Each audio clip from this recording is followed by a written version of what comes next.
Hi, everyone. Thank you so much for joining us today for another session of Links Virtual presented by Chainalysis. I'm Amanda Wick, and I'm the Chief of Legal Affairs here at Chainalysis. I am incredibly excited to introduce you to Chris Brummer, our esteemed guest who will be joining us today. Chris is a Georgetown Law Professor and author. He also lectures widely on financial inclusion and equity, financial regulation, and global governance.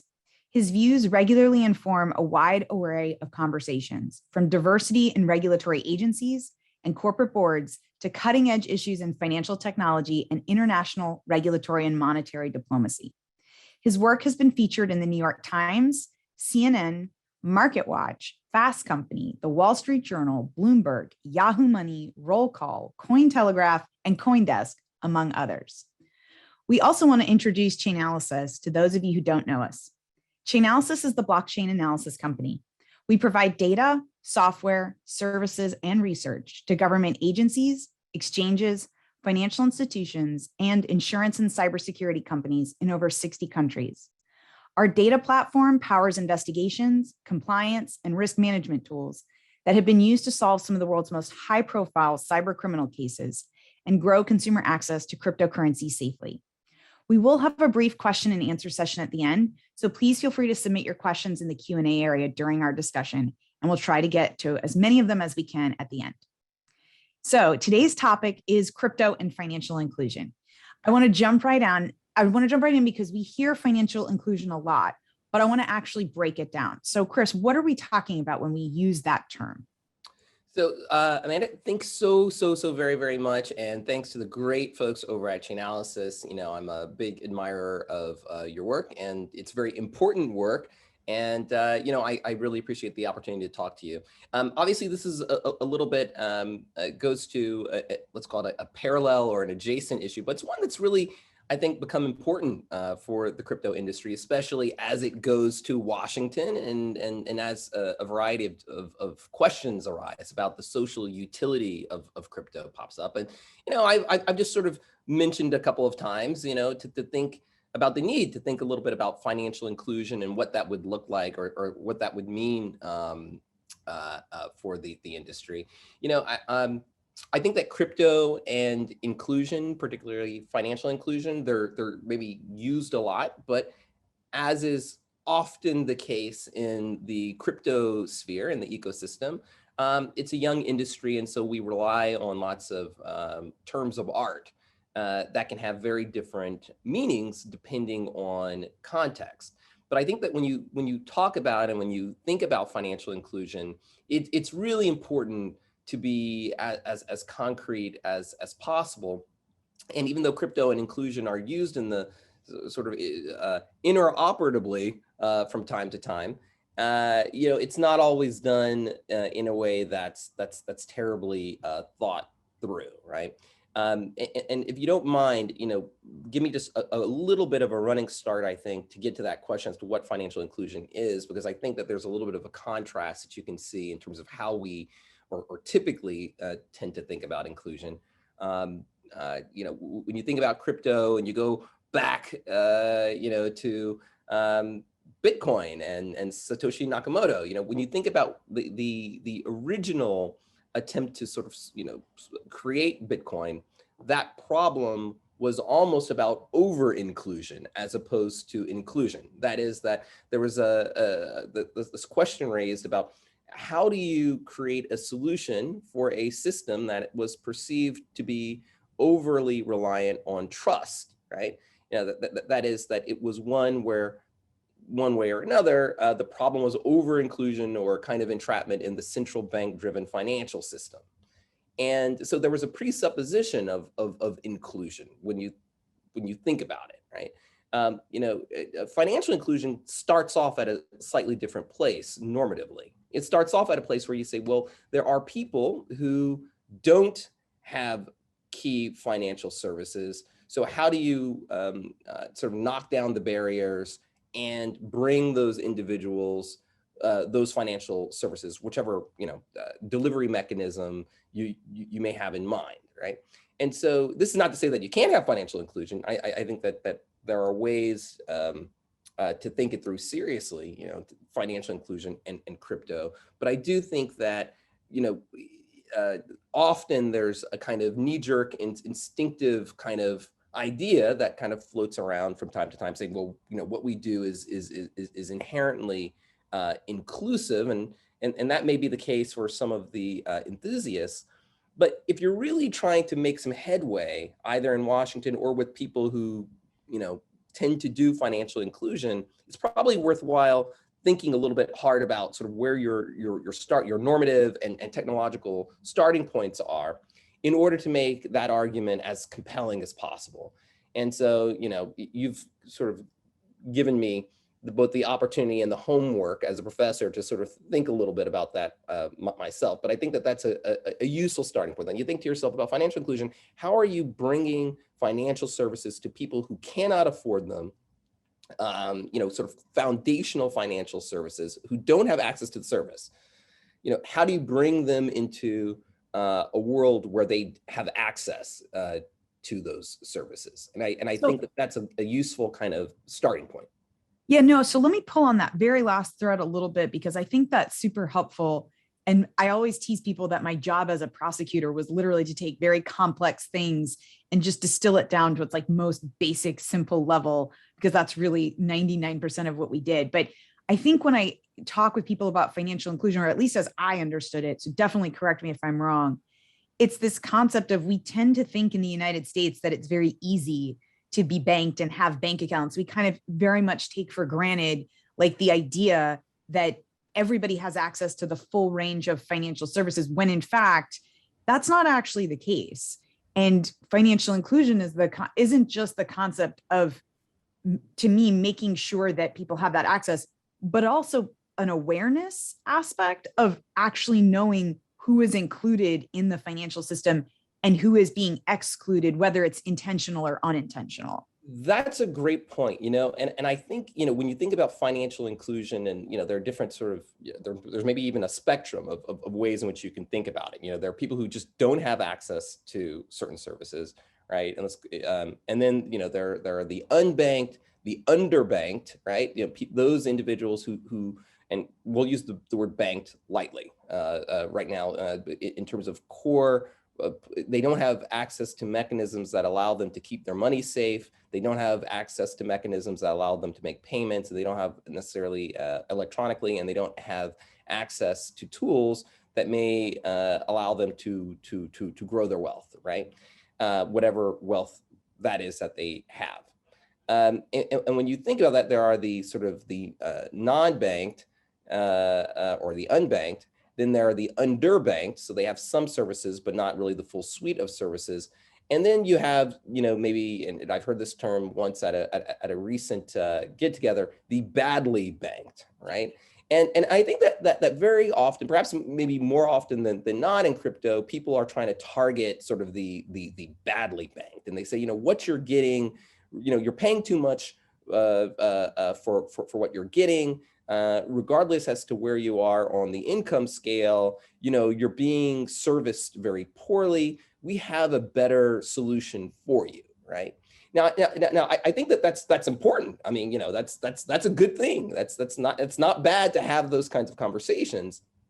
But again, you only get one chance to make a first impression, and I think that if you're really thinking about financial inclusion, and you're again trying to make that argument to people who may have spent a good chunk of their careers and their lives in financial inclusion, they're going to hear that rather quickly.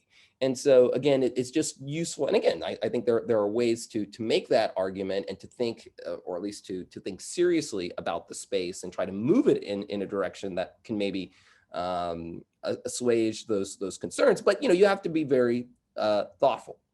Well, it's interesting that you say that, because I think, like, I was listening to your last podcast, and I'll touch on that in a minute. But one of the comments that I thought that made me think was, if you're not a high net worth individual at a bank, you probably don't know that you're underbanked or being badly banked, because it's like the first time you get to fly first class and you're like, I didn't know this was on an airplane, right? I was fine with free drinks and coach. Those little roasted nuts are delectable. I can't believe that they're not sharing this with everybody. Exactly. It's like, eye masks. What is happening, right? But it's kind of the same concept where people I talk to where it's like, because that's like literally a different strata in the financial industry for most people. And so if you fall into it, most of the underbanked and the badly banked have no idea in the United States that they're underbanked or badly banked. So it goes back to like this awareness problem where it's like, I hate to say it, but you're in coach. You just didn't know, right? There was a first class. No, I think that's right. And I, again, I as the industry grows and matures, and I think this is what they've, lots of people have discovered over the last month or so, and you're talking about being a prosecutor. I have some experience. It's almost the same thing being a professor, sort of like you understand how important words are and how you communicate things. And, the ecosystem, because it is this sort of alternative, technology, it's developed terms of art for that ecosystem. And sometimes they're not translating those terms of art to, the world outside of that ecosystem. And I think that creates challenges, both in terms of achieving policy objectives, but I also think it creates risks for credibility, when those arguments are being made. And so, I think financial inclusion is something that, if you really want to think about it, there are, ways that you can address the badly banked issue. And look, the badly banked problem is one that can impact a wide stratum of people, regardless of their income. But if you're really thinking about, again, how do you think about those people who are at the margins or outside of the financial system or the like, and bringing to them services that they don't have? Well, that's, a different kind of qualitative conversation. And now I would, want to stress that I think that where crypto has done a pretty good job of expressing that has been internationally. Like, so when you get into the question of remittances, and I do think that that's an issue that is not even now entirely appreciated. I think crypto has done a pretty good job of highlighting and illustrating how cross-border payments can really be important for some people, and for everyone from immigrants and migrants and to even first generation Americans. I think that that's a really important use case. But I do think that that's a kind of cross-border international use case, and more often than not, the crypto community points to, say, what's happening in Singapore or what's happening in Nigeria, and the issue is, if you're going to think about, well, what happens in Arkansas or Brooklyn or DC or San Diego, I think that those solutions can seem quite literally very remote. And so what I think would be helpful is to sort of shift gears a bit and, to begin to think about, what the domestic sort of argument for financial inclusion would potentially look like, and that may be something where someplace where folks are going. But I think that when you listen to the conversations that were going on in the Hill, that was sort of this unsaid, but sort of ever-present kind of lurking question. Well, you bring up a really good point, because a lot of it does tend to focus internationally, but it's interesting to me because the remittances, because we're obviously a blockchain data analytics company, right? So what we look at is all these transactions on the blockchain. And what's interesting to me about the remittances use case is there's this huge focus on the importance to the recipients, but there's not a lot of discussion of who those senders are and where those senders are. And they're largely in the United States. So when people talk about like the use case of remittances as if the people sending those funds don't have an easier way to send them, right? As if it's like a one-way street, it's an interesting deficit to me. The other thing is, like, when you're talking about like international projects, like there was a project I think that Consensus did, I think it was called Project Unblocked Cash. And they did like humanitarian cash transfers in, I'm going to butcher the name of it, but it was basically like a microcosm study of immediate dispersal of humanitarian aid after a crisis.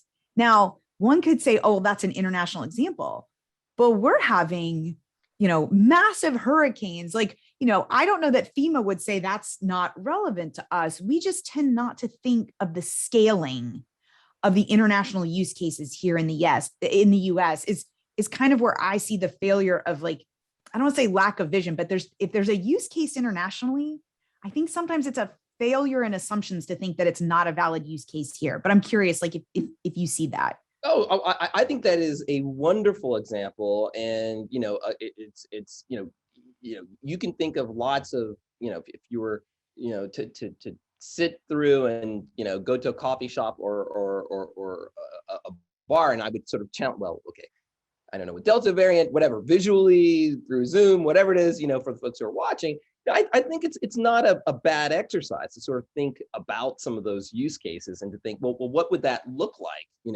domestically, or can we come up with something domestically, in terms of lessons learned, to take home. So, using your example that you just had, I mean, could you, what kinds of tokens, perhaps, or almost a kind of employer bridge currency could you have that would enable people, or employers or people to access money, say gig workers, from their employers immediately, on an hour by hour basis, or a per transaction basis, as opposed to sort of waiting days, for that money to necessarily be deposited in the traditional bank account. Like, are there means and mechanisms, for the delivery of payments? And this is certainly something that the Fed has been trying to grapple with, but that the crypto industry seems to be pretty sort of further along with. Is there a way to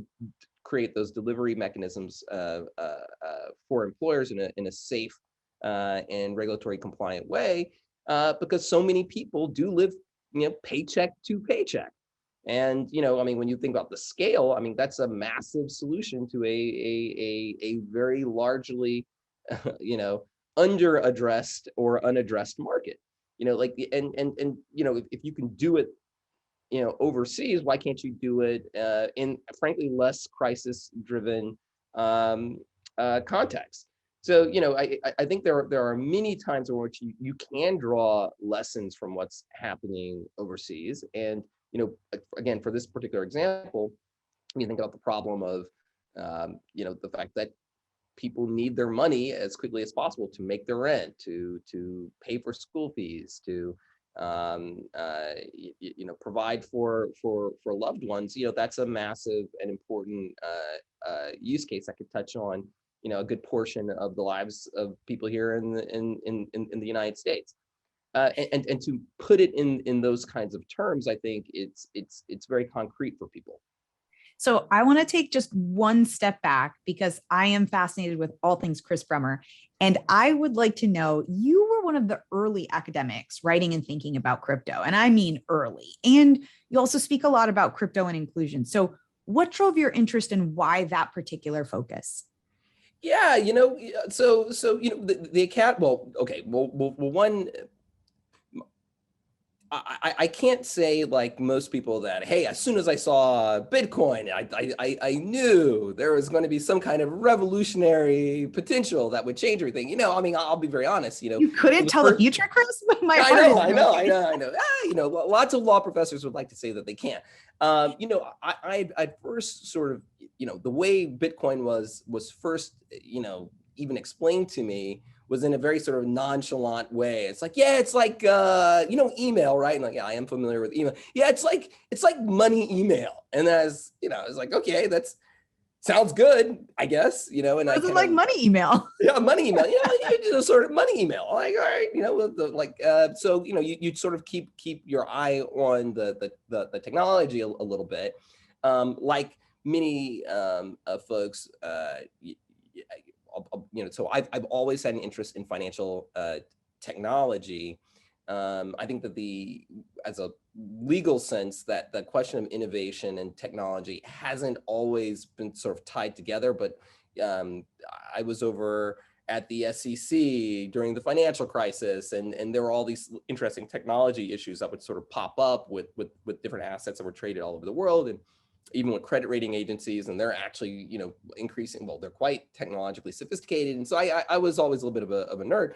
But I think that like many people, well, I'd like to think maybe immediately, as soon as I saw ICOs and even, Augur and like, you start to think, hey, okay, this is really interesting. I was sort of active in thinking through earlier stages of crowdfunding and, you know, uh, uh, you know, uh, uh, regulation CF and sort of how that space evolved. And then you see this massive sort of use case or rethinking of crowdfunding, through ICOs, and immediately also the kinds of thorny issues that can arise. And after a decade of teaching for the lawyers who are watching, that case about oranges and orange groves in Florida and the Howey test, I say, hey, this is pretty interesting stuff. And a lot of my time just from there, because I like the details, and even though I speak out and I'd like to the extent that I can, nudge folks to their better angels. I'm a complete nerd. So, I just spend a lot of time trying to think through the issues, and just like everybody else, from YouTube to calling up all my friends to bugging every VC I knew to bugging every founder I knew, until I felt that I kind of knew what I was doing. And then, started to write a little bit more about it. But again, I think there's a lot, a lot of potential, and in a lot of the conversations, even in technology and the like, and I've written this before, sometimes you're kind of sitting around and the rooms, even on the industry side, they weren't as diverse as you'd hope for them, to kind of be. And I just found that to be a little bit of a paradox, given the fact that this stuff could really potentially scale. But I think, and this is, what I tell CEOs and folks all the time, when you think about what it means to scale, you have lots of different kinds of people in the world who may see or view in the technology different kinds of risks, but also different kinds of opportunities. And if what your goal is to scale, then you want to be as philosophically inclusive as you can. Do you want to get as many people sort of in the room that you can, and also financial inclusion itself can be an important component, especially again when you get into the regulatory conversation. Yeah, I think, I mean, tell me if you agree or disagree, but I think kind of like almost another way of saying that is traditional finance historically tended to be very exclusionary. Oh yeah. Right. And yeah. Part of the excitement of like the future / new wave of digital assets, whatever the form may be, is we have the chance to do it better. Right. And so it's like, but you can't accidentally do it better. You have to really you have to think about it. Yeah. And if you don't have people in the room, so I've said this, a couple times, crypto kind of needs its Uber example, right? It needs a really nice, so, for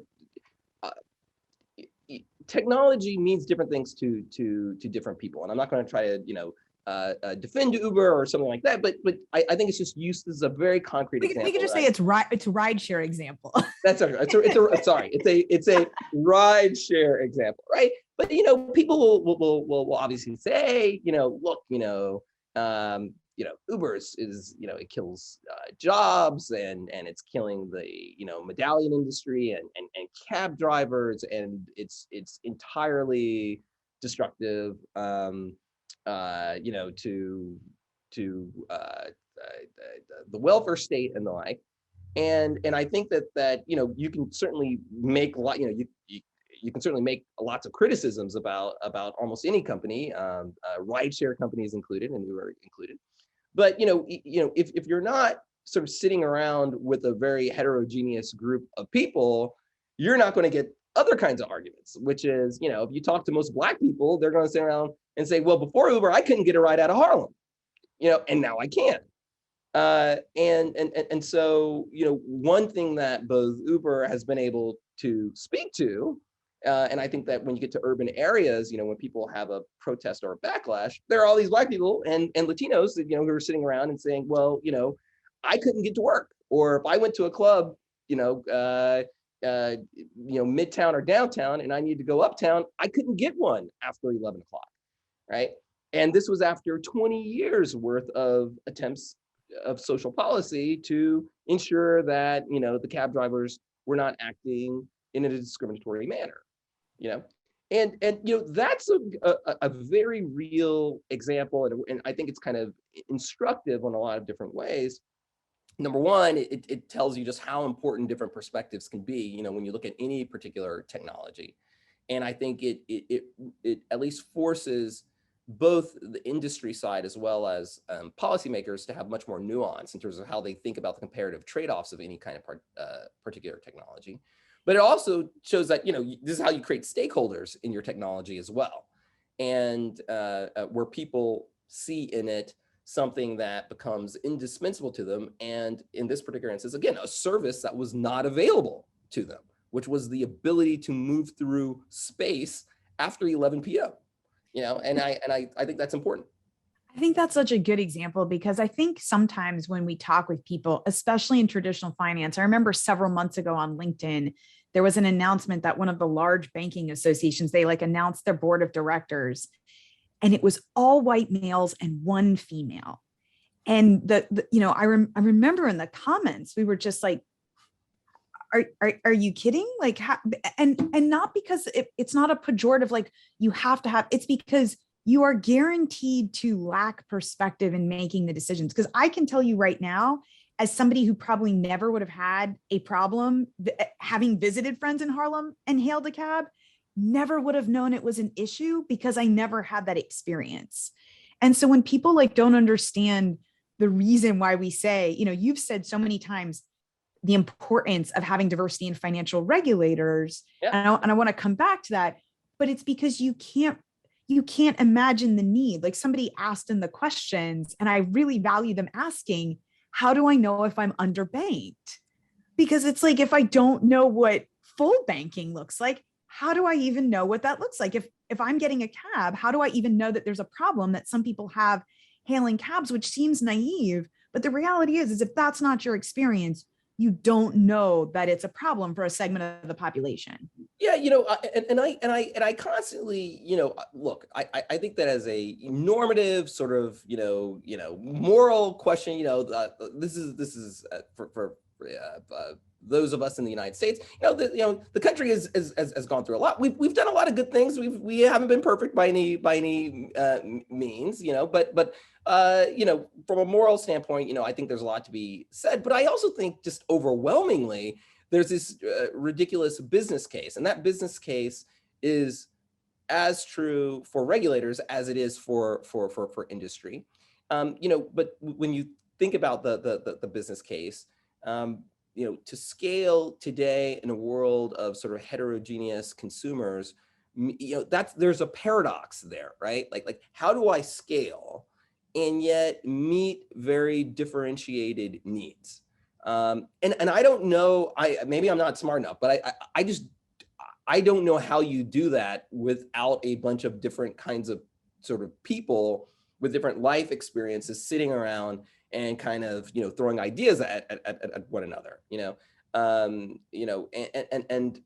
for that reason, and that last podcast was really kind of interesting, this idea of sort of curated fintech and this idea that, maybe, well, certainly what you're seeing in the maturation of the payments space writ large, and one could imagine likely eventually in the crypto space, which is, people realizing that technology is extraordinarily disruptive, but even then you sort of reach this point where you have to figure out how do you, again, tailor your technology to speak to the differentiated needs of potential consumers, especially as your industry matures.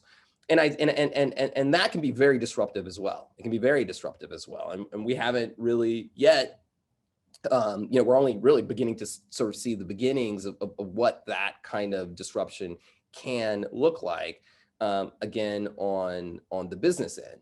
And then getting back to the regulatory point, if it's hard to imagine how you do Fed policy, or you think about the racial wealth and inequality gap throughout our regulatory agencies, if you don't have different kinds of people sitting around and like raising questions. But the Uber example, again, being a very important one. I know you've written a lot about that, the importance of kind of the people who write the rules, financial regulators, kind of having diversity there. And I know you've really looked at the data there. Are we seeing any improvement in the diversity of people making those decisions? And if we're not, what implications does that have for the future of crypto?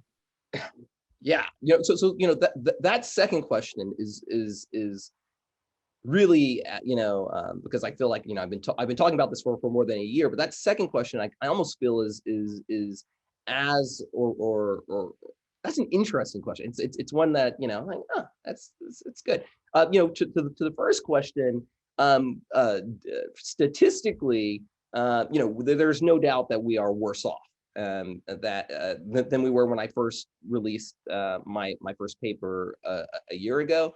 There were a lot of data, but people sort of glommed onto the headline data of saying, out of 327 regulators who have sort of been politically nominated, gone through the political process of being nominated to our regulatory agencies, only 10 had been Black. Since then, the numerator has stayed the same. The denominator has gotten larger. There were other kinds of data that were that are in that report that I think are very important. When you look at the number of Black heads of regulatory agencies now over at the NCUA, for example, there was actually a Black chairman. He's no longer there. I mean, you can go into all kinds of demographics. And I would say that for methodological reasons, that report focused on Black people. They're a little bit easier to count than other underrepresented minorities, but certainly the fact that you have to sort of take slices when you're doing the research. You can only sort of target and take slices of things at any given point in time, except for very discrete questions over time. But if you're going to take a snapshot as to where things are now, the fact that there are no permanent folks, there are no Black, Latino, Native Americans in the entire financial regulatory ecosystem is, it's very disappointing, and I think that the implications for crypto are highly interesting, right? So to the number one, I think that the conversation and I try very, very, very, very hard not to like speak for all Black people in the world, right? I mean, I'm a specific kind of nerdy Black guy living in DC. Okay, so but it's a tiny slice. It's a tiny slice. DC is not so tiny, but anyway. So I will say that for just sort of generically, right? Given the challenges of the racial wealth and inequality gaps and those picadillos of U.S. history, people tend to sort of think about, okay, what can anything do to sort of make more narrow or to narrow those gaps? The opportunity gap, and ideally, because income and wealth do matter, to at least over time eat into those differences. And I do think that if you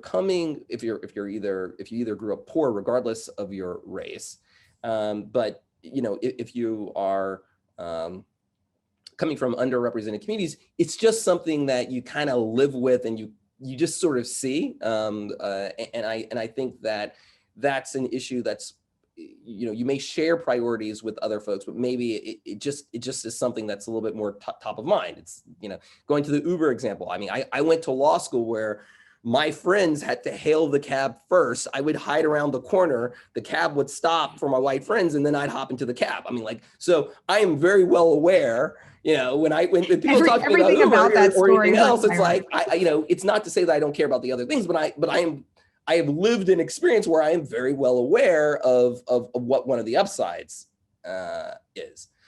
And I think that for policymakers, particularly of color, when you get to the House, which is more diverse than the Senate, for example, people are going to ask these questions and they want to know, and they're not necessarily for or against anything, but they do want to know. So, this is an area of concern for us. What are you going to do about it? Or it's not like I don't think that people are necessarily going to hate you if you don't, but they're curious to know, is there something that they could latch onto? And I think that crypto, to the extent to which it is able to have that conversation, and I think that technologically, when you look at its potential use cases and applications, there's something that is potentially there. There's an opportunity to have that conversation. When you get to the absence of diversity in the financial regulatory space, it redirects how those arguments are going to be made. And I do think the crypto industry is ultimately going to figure out that there's an alignment of interests for them. But the way those arguments are going to be made and to whom is going to just look a little bit differently. And my hunch is that if you had more people from underrepresented communities, they're going to listen to some of your arguments differently. And let me say just one last thing. If you hang out on Black Twitter or on Instagram or something like that, you'll see that the crypto conversations are really interesting because a lot of the people, for better or worse, and I think that this does then raise consumer protection issues and the like, but it's still interesting.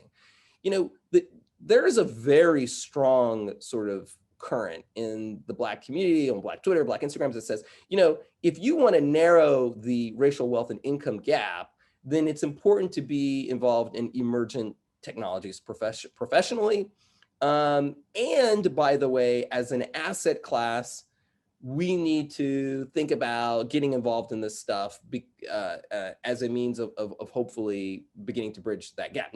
Now, we can debate whether or not that's what are the risks involved or not, but I do think that is culturally something that I doubt any regulator has any clue about right now, right?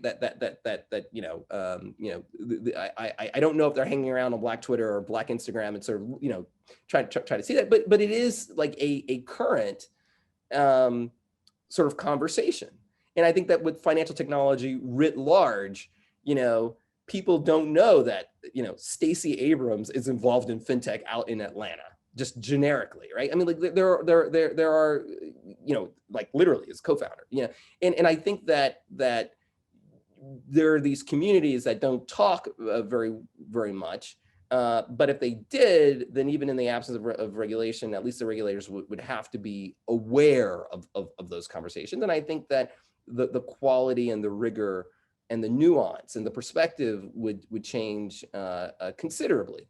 And again, it would change in lots of different ways that I think would be for the better, and both in addressing both risks, but also opportunities.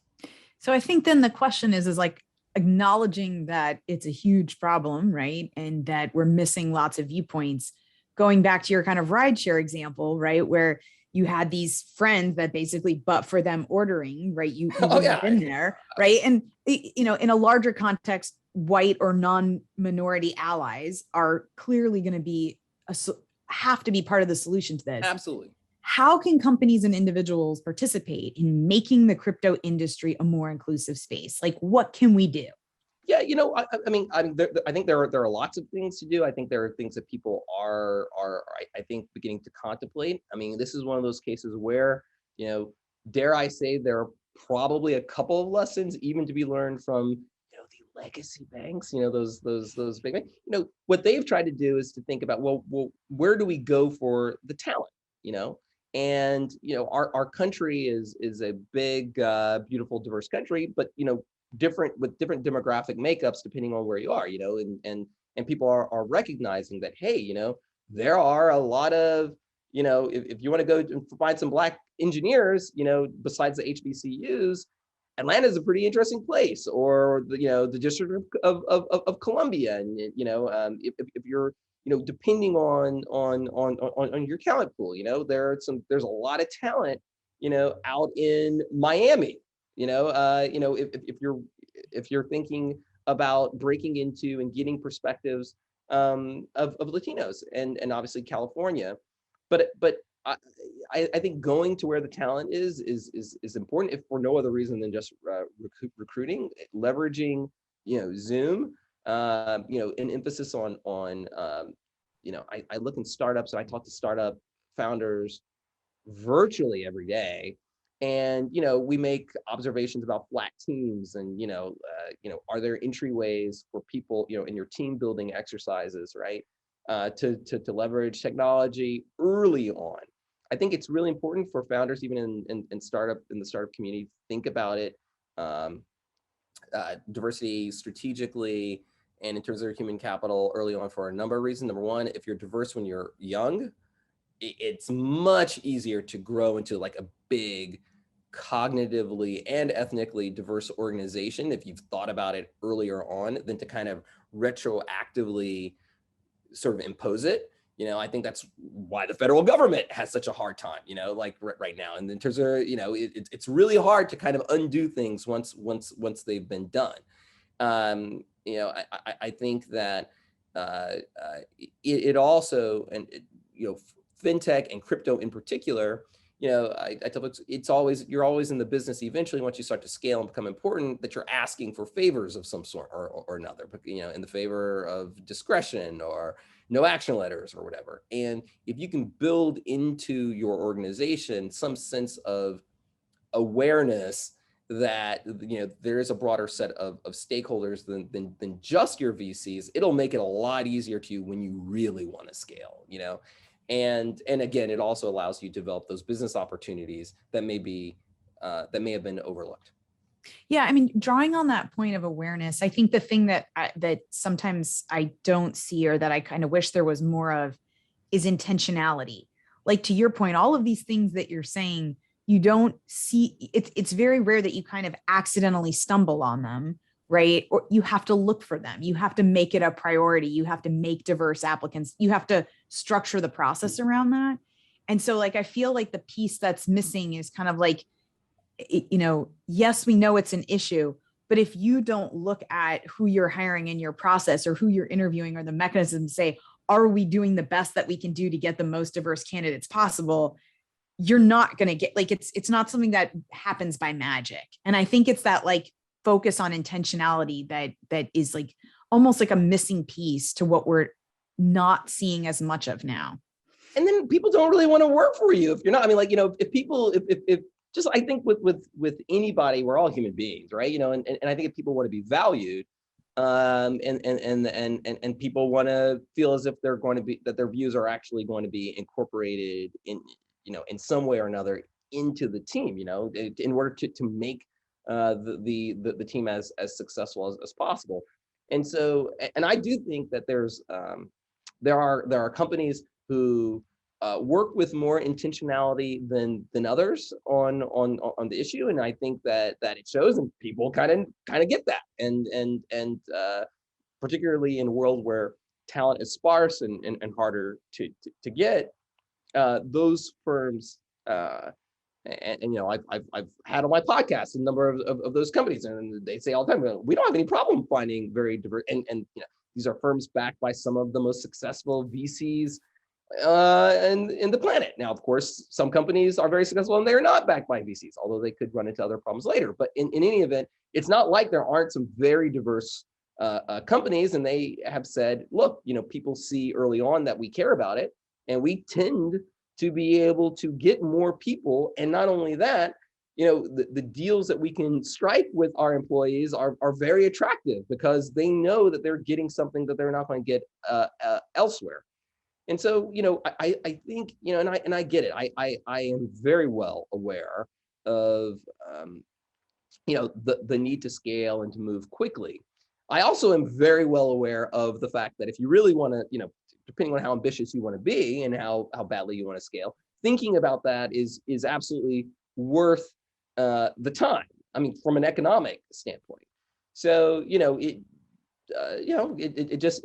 depends on intentionality and the awareness, and I personally think that what's happening in many spaces is that even if the founders aren't aware, there is a group of VCs who are seeing it in their returns, and they're seeing it in terms of what happens when the babies sort of companies grow up to be adolescents, because it's at that adolescent stage that you start to also have interface, where the public scrutiny grows, where the governmental and regulatory scrutiny arrives. And as you're going through these various life cycles of these companies, I think that the VCs are recognizing that as well, and seeing some advantage. So I know that I definitely want to get to this. I know DC FinTech Week is coming up rapidly, I believe, I think in October. This is a fantastic event that you started, I think a few years ago, but yeah, we're on our fifth year. I can't believe it. I know I can't believe it. It feels like it was yesterday, which is a testament to crypto, right? It's insane how time flies. But just tell us what inspired that event. What are some of your goals? I know your themes this year: innovation, inclusion, and integrity of the global financial system. But I would kind of love to hear more about what you guys are achieving, and maybe how are you kind of addressing inclusivity in that event? So yeah, so FinTech Week, the DC FinTech Week actually started with some advice. Chris Giancarlo, when he was CFTC chair, we really a good friend, and he said to me, Chris, it really very offhandedly, it'd be really great if there was some kind of safe space where we could just kind of discuss this stuff without everyone going crazy. And that's not a bad idea, and then I think we can do that. And this was about 5 years ago, and we put together then in the sort of musty, almost basement-like conference room over at Georgetown, the first FinTech Week. But even then, it was this huge success, and everybody kind of came with their A game. And the idea was to create a free event available to anyone, where they could experience and get the highest quality policy conversations on where the industry is headed. And every year it kept getting bigger and bigger. I would use words like mushroom cloud, but that would probably not be the best one. But it's grown now, and I think it's most people would view it as one of the top fintech events in the world. And so this year we have the Bank for International Settlements being our sort of, we like bringing on partners. We've had the IMF before. We've had, multiple times international agencies, domestic agencies. This year we're gonna have a large involvement, certainly by the OCC and FDIC. And then central bankers from around the world. I mean, the very, very top, some very top figures from around the world will be, along with startups and people who are just starting out, to talk about sort of the key high points that we're hearing, both in the crypto industry and the fintech space writ large, which is, where's the innovation happening? There's going to be a little bit with the BIS an emphasis on CBDC, stablecoin sort of infrastructure questions. Where is the inclusiveness coming?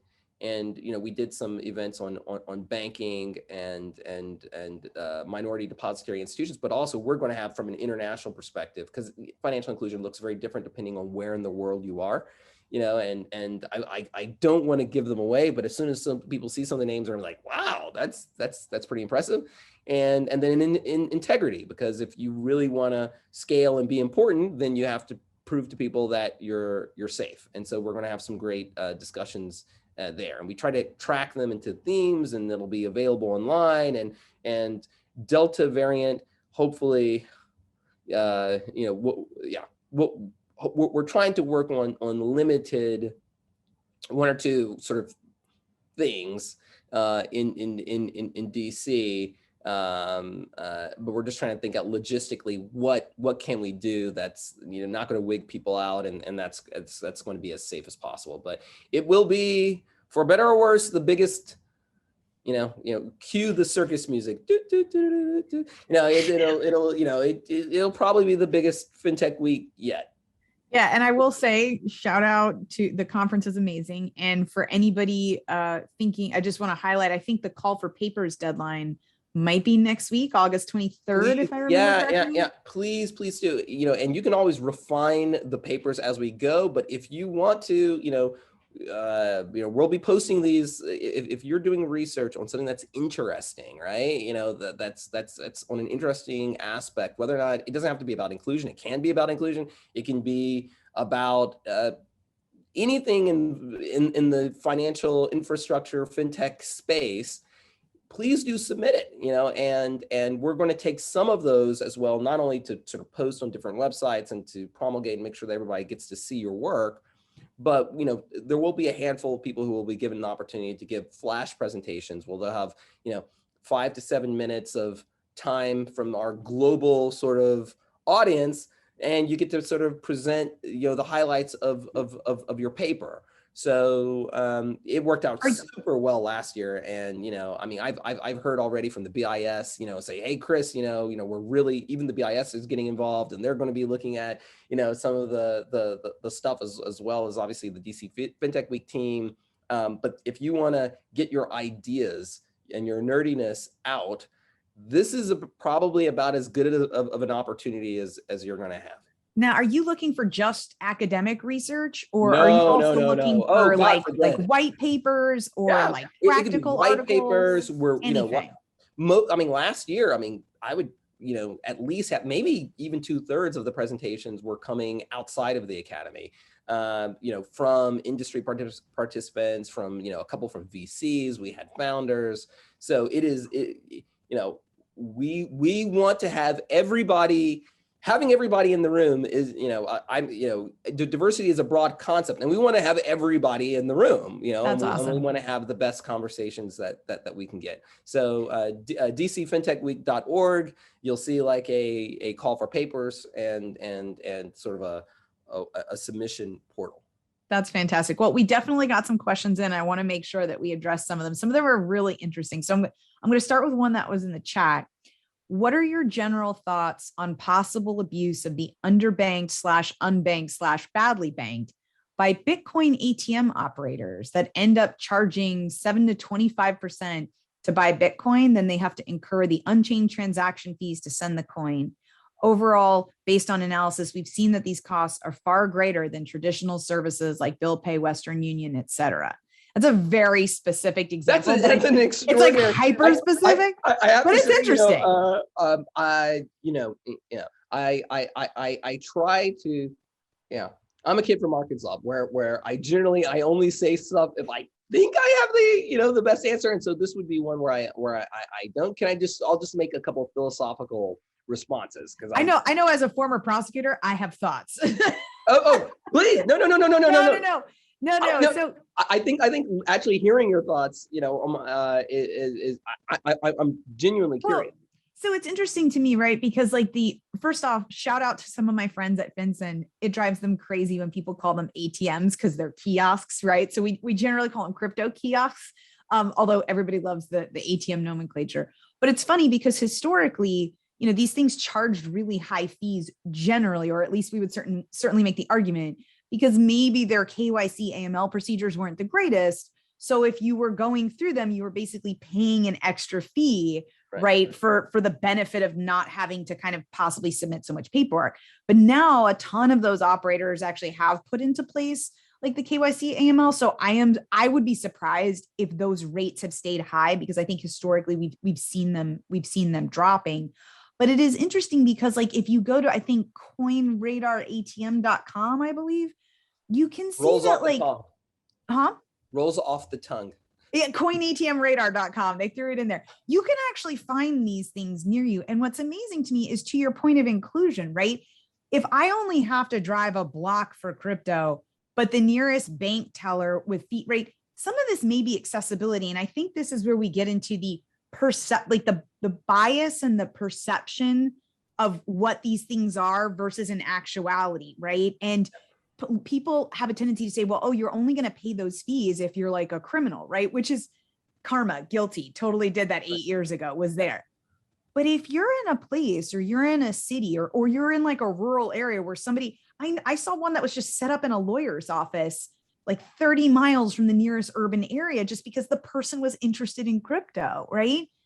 If that's the closest thing to you, you may do that, right? And when we talk about the underbanked, the badly banked, if you don't have the means to get to a big bank that's targeting a certain part of the population, possibly in higher wealth areas, urban areas, a crypto kiosk may be what you're able to pay for because they brought it to you and didn't make you come to them. And I think that goes to the heart of what we're talking about in inclusion is don't just assume, like ask, why do people have to do the things they do? Why do white people have to order rideshare for their Black friends? Like, right? Like ask the hard questions. Don't just assume that everybody using these things are criminals paying high fees. It may be their only option. Yeah, I mean, there's a lot there, and so again, it's like going into the dark room and just sort of shooting, and and I'll try to be careful about that, but I'll just get to this idea of the ATM versus kiosk issue, and I think that even over the FDIC, they're sort of cracking down on like when you use the word bank, what are you trying, or in particular, FDIC insured. That's not a slogan. That's actually, that is a very specific legal category for certain kinds of banks. I wonder, and this is where perhaps crypto can help further a conversation that you're seeing in the broader fintech conversation, particularly with digital banking, right?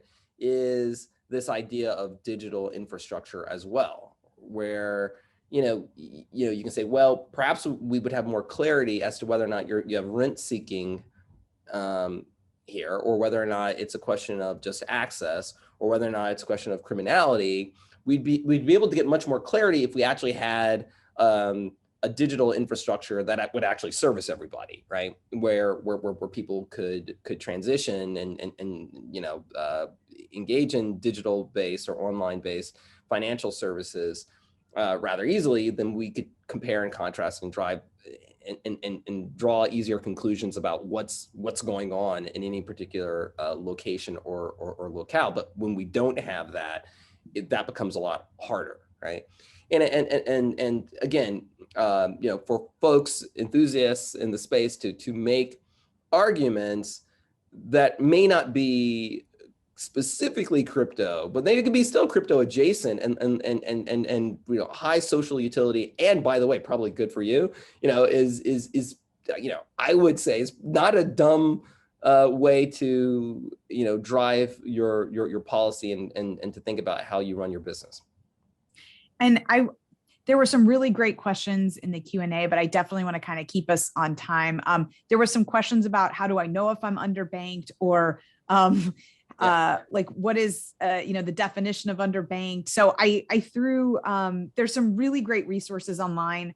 When I found Chris and his materials, like, you have some great stuff. Your podcast is amazing. If you guys aren't listening to FinTech Beat, I actually never listen to podcasts. And Chris is like one of the only ones that I listen to. So I highly recommend it, if not for the great music that it always opens with, but it is fantastic. So I'm sorry we couldn't get to everyone's questions. Please reach out to me on LinkedIn and I'm happy to answer the rest. I know Chris's information I think is online, but we'll get them answered, but they were really good. I will say, Chris, thank you so much for being with us. I'll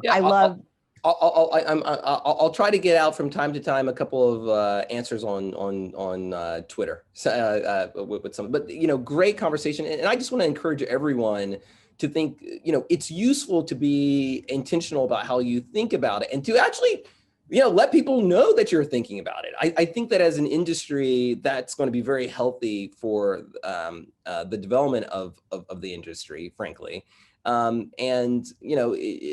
Both from a regulatory policy perspective, but also, when it comes down to your economics.